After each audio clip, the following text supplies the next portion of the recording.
Zakletva varijantu vaše ne važi.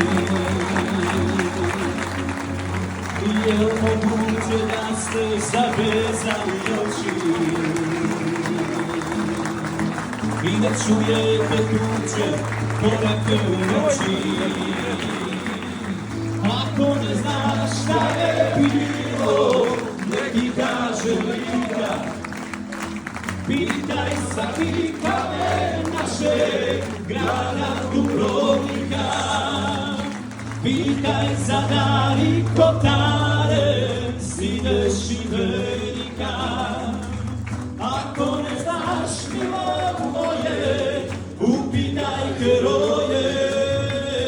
Pitaj Dunav šta je bilo oko Vukovara. I Velebit, hladan kamen, nek ti odgovara. Jel se Gospa Hercegovska suzama plakala? Propitaj milo moje putem do Mostara.